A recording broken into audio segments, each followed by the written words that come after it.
lost her home to foreclosure, fights back against the loan company in court, and tonight her efforts have paid off big time.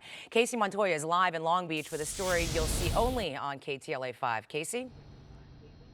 Well, Sherry, we have all heard of homeowners facing foreclosure, but have you ever heard of one of them fighting back? Well, a woman from Los Angeles decided to do just that when her mortgage payment jumped from $11,000 to $30,000 a month in what she calls a mortgage scam.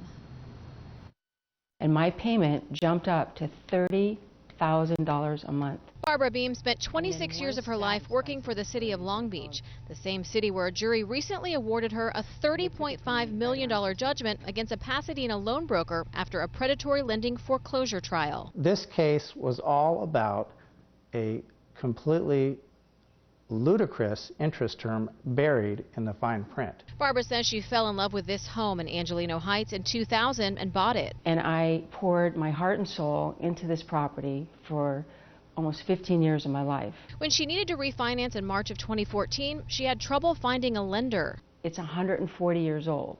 It's 3 stories. As a result, I had no other choice but to reach out to a hard money lender. She reached out to Cervanka and Luke's Mortgage Corporation out of Pasadena and says within 2 weeks they had refinanced her home. Little did I know the nightmare that I was going to enter with these people. The nightmare started in September of 2014 when she was 18 days late on a payment. One day after the check didn't clear, they put a foreclosure notice on her home and accelerated her payment. They were so ruthless when they kicked me out of my house. So how could this have happened? It was a trick, simple as that.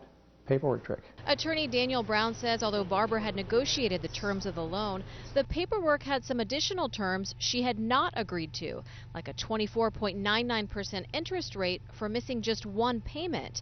That was hidden under the section titled Prepayment Penalties. Federal and state law says, listen, when you give a loan, you got to summarize the big points on these 4 pages. They didn't do that. Barbara says she hopes her victory sends a message to the entire industry. We as a society are watching you, and you cannot get away with it like you casually think you can just take and step and crush people. No more. Now, attorneys say the mortgage broker also had an expired license at the time of the contract. A confidential agreement, though, was reached today. That settlement, though, well, they wouldn't tell us exact dollar amount, but we did find out Barbara's going to be getting her home back in time for Christmas. I did try to reach out to that mortgage company, but haven't heard back yet. Back to you. Look out, Casey.